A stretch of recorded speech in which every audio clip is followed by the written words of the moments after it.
प्रश्न नंबर 3 बोल रहा है निम्न समीकरण को किसी भी विधि से हल कीजिए। देखिए समीकरण दिया है, 2 समीकरण दिया है, इसको हमको हल करना है, मतलब x और y का वैल्यू निकालना है। ये रैखिक समीकरण है, 2 चर वाला रैखिक समीकरण अर्थात लीनियर इक्वेशन है जिसमें 2 वेरिएबल है। ठीक है, इसको सॉल्व करना है, मतलब इसको सॉल्व करके x और y का वैल्यू को निकालना है। अब इसको निकालने का मैंने आपको 3 तरीका बताया है अभी तक। एक तो है आलेख विधि ग्राफिकल मेथड, दूसरा है कि प्रतिस्थापन विधि सब्स्टिट्यूशन मेथड, और थर्ड है विलोपन विधि एलिमिनेशन मेथड। अगर आप उस तरीके को नहीं देखे होगी कि कैसे निकाला जाता है तीनों तरीके का उपयोग करके, तो आप उसको एक बार देखिए, मैं उसका लिंक इस वीडियो के डिस्क्रिप्शन में दे दूंगा। ये आप किसी भी विधि से निकाल सकते, जो आपको आसान लगे उससे निकालिएगा। मैं ज्यादातर प्रेफर करता हूं विलोपन विधि, या उसको बोलते हैं हमको एलिमिनेशन मेथड, विलोपन विधि। मैं उसी से आप लोग को निकाल के बताता हूं। आप लोग चाहोगे तो इसको प्रतिस्थापन विधि से बना लेना, चाहोगे तो आलेख विधि से बना लेना। तो हम लोग हल करते हैं, इसको हल करते हैं। तो मैं किससे हल करूंगा, लिख देता हूं ऊपर में, विलोपन विधि, विलोपन विधि से। ठीक है, एलिमिनेशन मेथड से। ठीक है, आप लोग जिससे भी बना सकते हो इसको।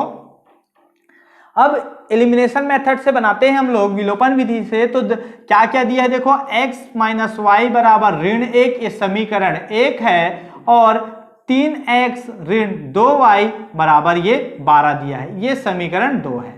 अब हम लोग क्या करते हैं, विलोपन विधि से जब हल करते हैं तो किसी एक चर राशि को बराबर करते हैं। आप चलो मैं x को बराबर कर लूं, या तो y को। किसको बराबर करूं, चलो मैं y को बराबर कर लेता हूं। तो y को बराबर जब करूंगा, x का मान पहले निकलेगा, जिसको बराबर करेंगे हम y को एलिमिनेट करेंगे। तो देखो समीकरण 1 में किसका गुणा करेंगे हम लोग, समीकरण मतलब इसको y को बराबर कर रहे हैं, तो समीकरण 1 में किसका गुणा करेंगे, तो समीकरण 1 में हमको गुणा करना है ना। तो समीकरण को 2 को देखो, 2 में y के साथ किसका गुणा है, 2 का, तो 2 का गुणा समीकरण 1 में करना। तो ऐसा लिखना, समीकरण 1 में किसका गुणा करने पर, 2 का गुणा। ठीक है, तथा समीकरण 2 में किसका गुणा करोगे आप, समीकरण देखो, अब समीकरण 2 में गुणा करेंगे, किसका गुणा करेंगे, तो उसके ऑपोजिट, मतलब और दूसरा समीकरण क्या दिया, 1 का। समीकरण 1 में देखो y के साथ किसका गुणा, किसी का नहीं दिख रहा है, मतलब 1 का। तो समीकरण 2 में 1 का गुणा करने पर, 1 का गुणा करने पर। ठीक है, जब गुणा करोगे तो कैसा आएगा, x माइनस वाई बराबर -1, समीकरण 1 है, इसमें गुणा कर रहे हैं हम लोग किसका, 2 का। ठीक है, तो क्या आता है, इसको गुणा करोगे तो आप 2x, ठीक है, 2x ऋण 2y बराबर, ये क्या होगा, 2 का ऋण 1 के साथ गुणा होगा ऋण 2। ये समीकरण क्या हुआ, 3 हुआ, समीकरण 3। अब समीकरण 2 में 1 का गुणा करोगे तो वही रहेगा। अच्छा, फिर भी मैं लिख देता हूं आप लोग के लिए, 3x ऋण 2y बराबर 12, इसमें किसका गुणा कर रहे हैं हम लोग, 1 का गुणा कर रहे हैं। तो जब 1 का गुणा करोगे तो कितना आएगा, ये सेम टू सेम आएगा, 3x माइनस 2y बराबर 12। ये समीकरण 4 है। अब देखो ये समीकरण 3 और 4 क्या जुड़ेगा कि घटेगा, आपको ये जानना है, जुड़ेगा कि घटेगा। पहले तो देखो ये जो बराबर है उसको देखो, इसमें ये जुड़ेगा कि घटेगा। बराबर है 2y, इसके सामने अगर ऋण का चिन्ह है, मैं बता चुका हूं, अगर दोनों में समान चिन्ह है तो क्या कर देना, दोनों समीकरण को घटा देना। अगर असमान चिन्ह रहता तो क्या करते, जोड़ देते। परंतु दोनों में क्या है, समान चिन्ह है, तो क्या करना पड़ेगा, समीकरण 3 में किसको घटाना पड़ेगा, समीकरण 4 को। ठीक है, 3 ऋण 4 करेंगे तो क्या आएगा, 3 में 2x ऋण 2y, 3 है ना, बराबर ऋण 2। ठीक है, अब समीकरण 4 क्या है, 3x ऋण 2y बराबर 12।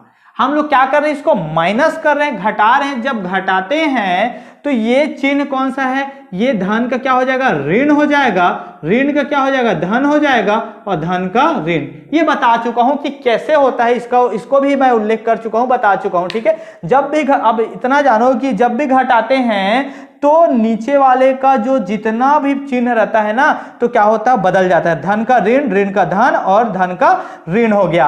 अब देखो ये धन है और ये ऋण है, तो ये जुड़ेगा कि घटेगा? दोनों असमान चिन्ह, घटेगा। तो 3 में से 2 गया तो कितना आएगा? x, 1 आएगा। अब चिन्ह कौन सा आएगा? बड़ा कौन सा है? 3 वाला बड़ा है 2 से, तो 3 के सामने कौन चिन्ह है? ऋण, तो यहाँ ऋण x आएगा। ठीक है, अब ये ऋण है ये धन है, तो ये तो कट जाएगा। ठीक है, और बराबर ये देखो ये ऋण है और ये भी ऋण है, दोनों ऋण है, तो जुड़ेगा कि घटेगा? जुड़ेगा। तो 2 और 12 कितना आया? 14 है, और चिन्ह कौन सा आएगा? ऋण आएगा। ऋण ऋण कैंसल, तो x बराबर कितना आया? 14। x का मान कितना आया? 14 आया।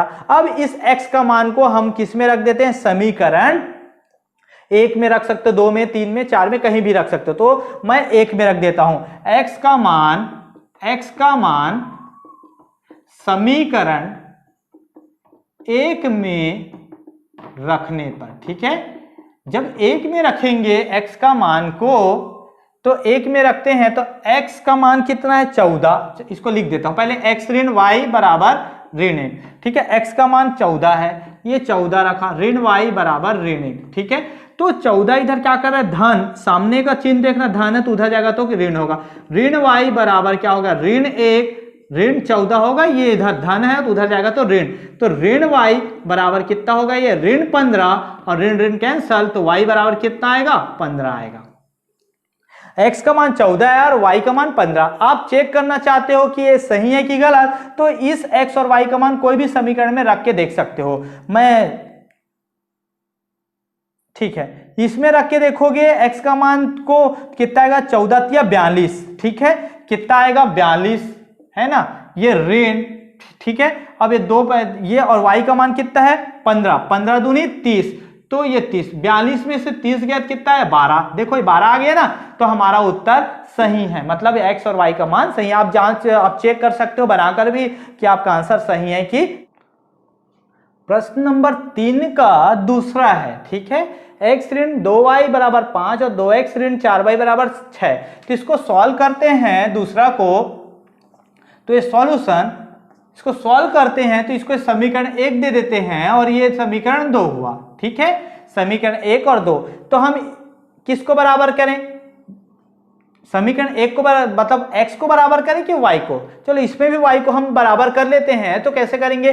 समीकरण 1 में 4 का गुणा करेंगे, क्यों? y के साथ 4 का गुणा है। ठीक है, और समीकरण 2 में किसका गुणा करेंगे? 2 का गुणा करेंगे, क्योंकि समीकरण 1 में y के साथ 2 का गुणा है। तो कैसे लिखेंगे? समीकरण 1 में, ठीक है, 1 में किसका? 1 में 4 का गुणा, 4 का, तथा समीकरण 2 में किसका गुणा करेंगे? समीकरण 2 में 2 का गुणा करने पर। ठीक है, करेंगे तो क्या होगा? देखो समीकरण 1 क्या है? x ऋण 2y बराबर 5 है। ठीक है, इसमें किसका गुणा कर रहे हैं हम लोग? 4 का गुणा कर रहे हैं, तो क्या होगा? देखो 4x ऋण 4 दूनी 8y बराबर कितना हो गया? 4 पंचे 20। 4 का गुणा सबके साथ कर रहे हैं, तो 4 पंचे क्या हुआ? 20 हुआ। ठीक है, ये समीकरण 3 हुआ। ठीक है, अब क्या करेंगे? अब समीकरण 2 में किसका गुणा कर रहे हैं हम लोग? 2 का गुणा कर रहे हैं, तो क्या है समीकरण 2? 2x ऋण 4y बराबर 6, इसमें किसका गुणा कर रहे हैं? 2 का। ठीक है, 2 का गुणा करेंगे तो क्या आएगा? 2 दूनी 4x, फिर 2 का गुणा इसके साथ धन और ऋण, ऋण 4 दूनी 8y, ये इसका गुणा 6 के साथ बराबर 6 दूनी 12। मतलब जब भी गुणा करोगे लेफ्ट हैंड साइड में भी गुणा करना उसी का, और राइट हैंड साइड में गुणा करना। ये चौथा समीकरण हो गया। अब देखो समीकरण 3 और 4 जुड़ेगा कि घटेगा? दोनों में बराबर चिन्ह है, बराबर वाले को देखो 8y वाले को देखो ऋण है और इसमें भी ऋण है, दोनों में बराबर है तो घटेगा। तो क्या करना पड़ेगा? समीकरण 3 ऋण समीकरण 4। ठीक है, 3 में आपको किसको घटाना पड़ेगा? 4 को। क्या है 3? 4x ऋण 8y बराबर 20। ठीक है, और ये क्या है? 3, और समीकरण 4 क्या है? 4x ऋण 8y बराबर क्या है? 12। अब इसको हम लोग घटाते हैं, घटाओगे तो ऋण आएगा और ये ऋण का धन हो गया और धन का धन का ऋण हो गया। ये देखो ये धन और ऋण है, ये कट जाएगा, ये भी कट जाएगा, ये क्या बचा 0 बचा, और ये 20 में 12 घटेगा 8 आएगा। तो इसमें देखो x और y किसी एक का तो वैल्यू आना था, जब हम लोग y को बराबर किए तो x का वैल्यू निकलना था, परंतु इसमें x भी कट गया y भी कट गया, तो ये तो सॉल्व हो ही नहीं सकता, तो इसका कोई हल नहीं है। तो आप लोग लिखोगे इसका कोई भी हल नहीं है। जब इसको ग्राफ के रूप में बनाओगे, जब आलेख विधि से बनाओगे तो कैसे बनेगा उसको भी मैं आपको बता दूं। ये कैसे बनेगा, ये पैरेलल जाएगा दोनों, ये एक दूसरे को कभी नहीं काटेगा, ये कभी नहीं काटेगा, तो कोई हल हो ही नहीं सकता, तो कोई हल नहीं है। अब हम लोग आगे बढ़ते हैं प्रश्न नंबर 3 की ओर। 3 को सॉल्व करते हैं हम लोग। 3 को, इसको भी देखो, सबसे पहले तो इसको हल करते हैं। तो जब हल करोगे तो हमेशा x और y एक तरफ रखना और अचर राशि को एक तरफ रखना। तो समीकरण 1 तो ठीक है, x धन y बराबर 6, इसको समीकरण 1 दे दो। और दूसरा में क्या करो, y जो है उसको पक्षांतर करके इधर लाओ, तो x ऋण y हो जाएगा, ठीक है, बराबर 2। ठीक है, अब इसमें आप लोग देखोगे, इसको समीकरण 2 दे दिए हम लोग। अब आप लोग देखोगे समीकरण 1 और 2 में आप इसको बराबर करने की जरूरत है क्या? इसमें तो बराबर करने की जरूरत नहीं, क्योंकि बराबर है, x वाला भी टर्म्स बराबर है, y वाला टर्म्स बराबर है। अब आप इसमें जोड़ना घटाना, जोड़ोगे तो भी इसका उत्तर आएगा और घटाओगे तो भी इसका उत्तर आएगा। आप लोग अगर y को एलिमिनेट करना चाहते हो, आप किसको एलिमिनेट करना चाहते हो, किसको विलोपित करना चाहते हो, ये आपके ऊपर है। अगर हम लोग y को पहले हटाना चाहते हैं, हटाना चाहते हैं, देखो ये धन है और ऋण है, तो दोनों में असमान चिन्ह है, तो क्या करना, समीकरण 1 और 2 को क्या करना, जोड़ देना। दोनों में असमान चिन्ह है तो क्या करना, जोड़ देना। तो समीकरण 1 धन समीकरण 2 क्यों जोड़ रहे हैं, समझ में आ रहा है ना, हम y को हटा रहे हैं। अगर x को विलोपित करते ना तो हमको दोनों में समान चिन्ह है तो घटाना पड़ता, परंतु y को हम लोग एलिमिनेट कर रहे हैं, y को हटा रहे हैं, तो इसको जोड़ना पड़ेगा। तो क्या हो जाएगा, देखो x धन y बराबर 6 है और ये क्या हो गया, x ऋण y बराबर 2। जोड़ोगे तो चिन्ह बदलेगा क्या, नहीं बदलेगा, 1 और 1 2x, और ये कट जाएगा, बराबर 6 और 2 8। इसको घटाते तो चिन्ह बदलता है, जोड़ने से चिन्ह नहीं बदलता। तो x का मान 2 गुणा है, उधर जाएगा तो क्या हो जाएगा, भाग होगा, 8 में से 2 को भाग दोगे कितना आएगा, 4। तो x का मान कितना आएगा, 4। x का मान कितना है, 4। अब x का मान को समीकरण 1 में रख दो, तो x बराबर 4 समीकरण 1 में रखने पर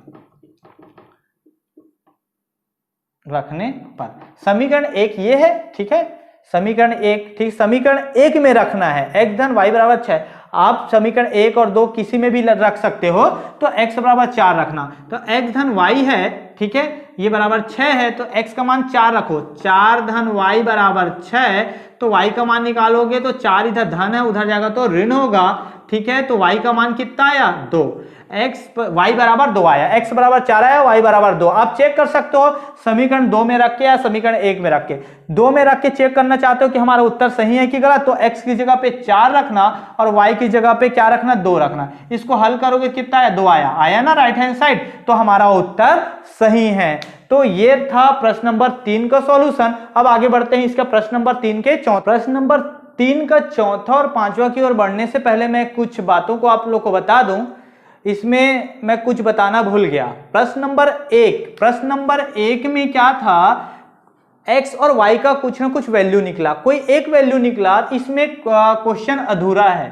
निम्न समीकरण को किसी भी विधि से हल कीजिए। हल करके इसमें और बताना है कि उसमें मैं आप लोग को बताया था 3 सॉल्यूशन होता है। एक तो अद्वितीय हल होता है, यूनिक सॉल्यूशन, दूसरा जब समांतर होते हैं, दोनों रेखाएं पैरेलल होते हैं तो क्या होता है, कोई भी हल नहीं होता है, ठीक है। और तीसरा जो कंडीशन था वो जब एक ही रेखा पे आ जाता है, दोनों रेखाएं, ठीक है, दोनों रेखाएं एक ही सरल रेखा पे रहता है, एक के ऊपर एक, तो उसमें बहुत सारे अनेक हल होते हैं, अंततः अनेक हल होते हैं। वो तीनों चीजों को भी बताना है कि ये क्या है।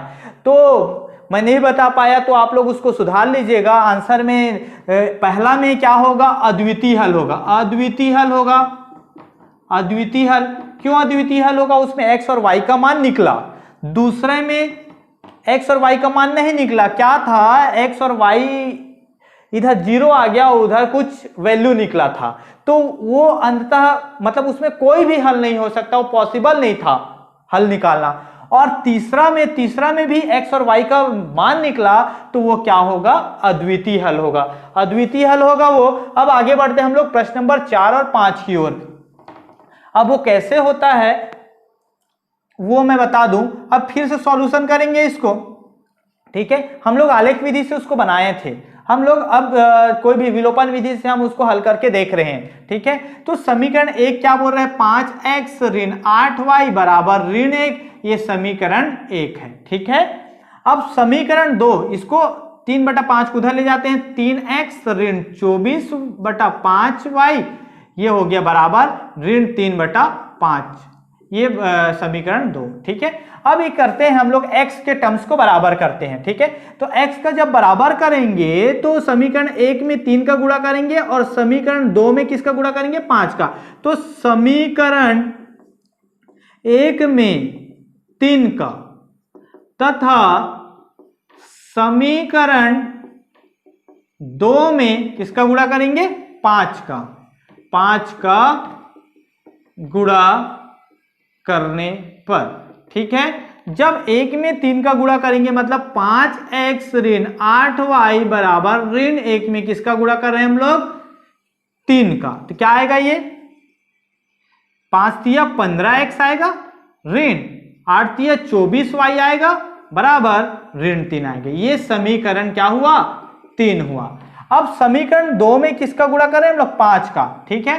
तो क्या है समीकरण 2, 3x ऋण 24/5y बराबर ऋण 3/5, ठीक है। इसमें हम लोग किसका गुणा कर रहे हैं, 5 का, ठीक है।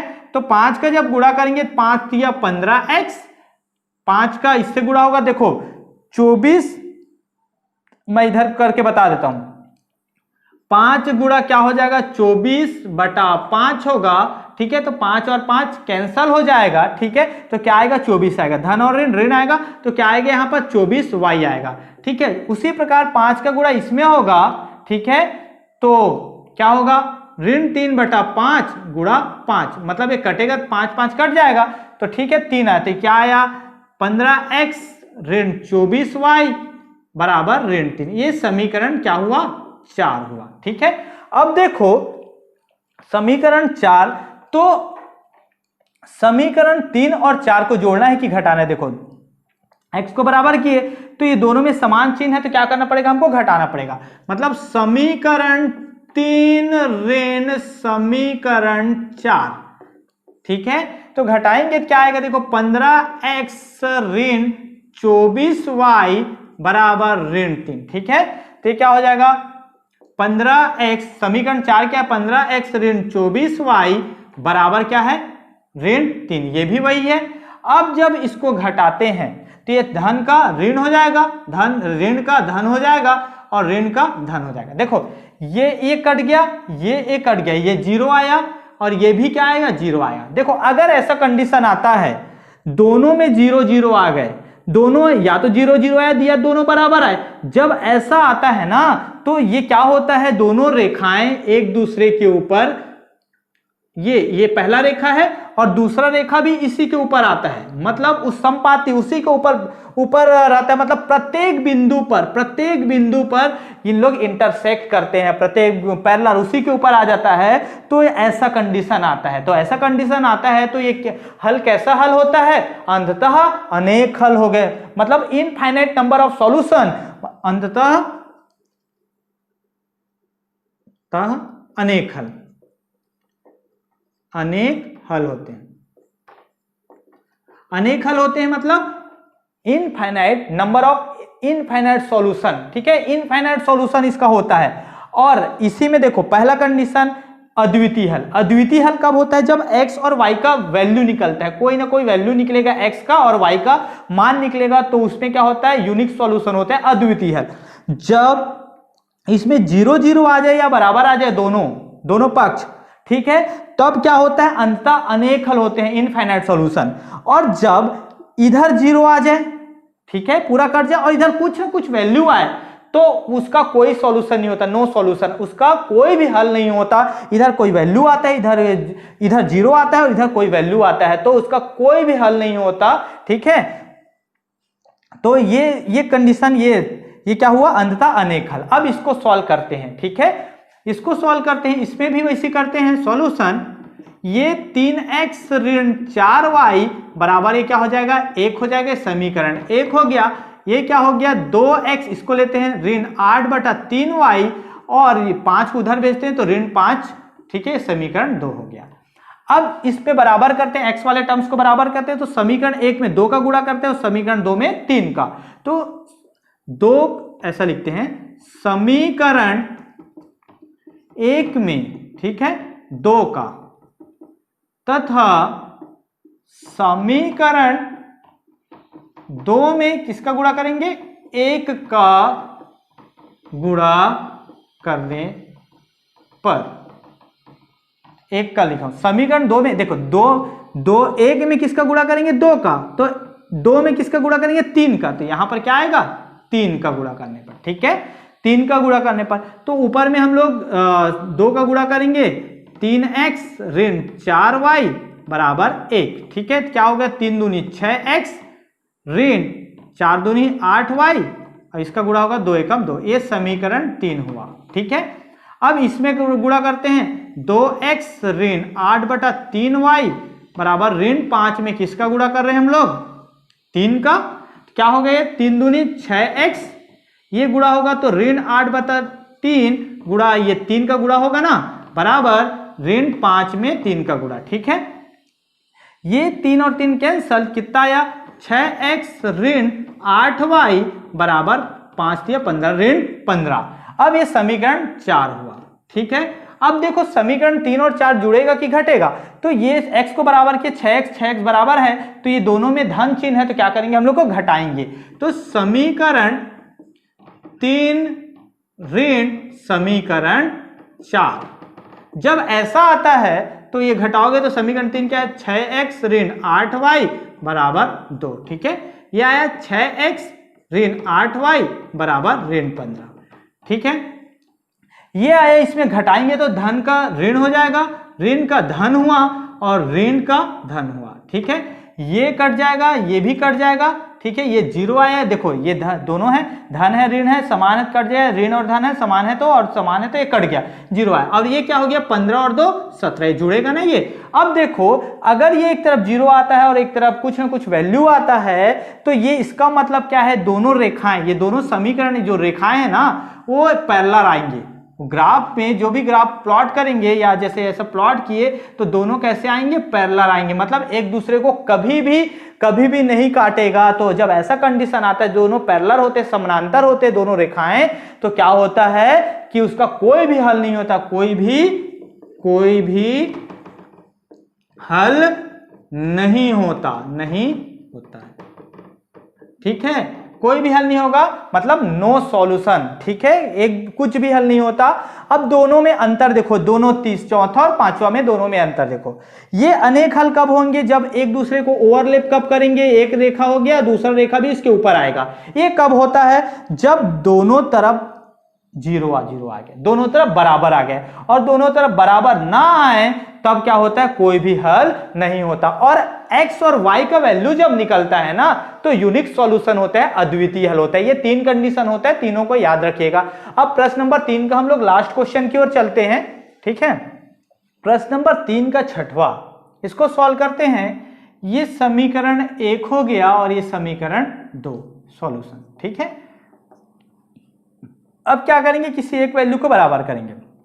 अगर x को बराबर करते हैं तो समीकरण 1 में 2 का गुणा करेंगे और समीकरण 2 में 1 का। तो समीकरण, ठीक है, 1 में 2 का तथा समीकरण 2 में किसका गुणा करेंगे, 1 का गुणा करने पर। हम लोग कौन सा विधि से बना रहे हैं, विलोपन विधि से। ठीक है, तो 2 का गुणा करेंगे, मतलब 2 का गुणा x धन 2y बराबर 8, इसके साथ करेंगे तो क्या आएगा, देखो ये 2x हो गया, ये 2 दूनी 4y हुआ बराबर 2 का 8 के साथ गुणा होगा तो 8 दूनी 16, ये समीकरण 3 हुआ।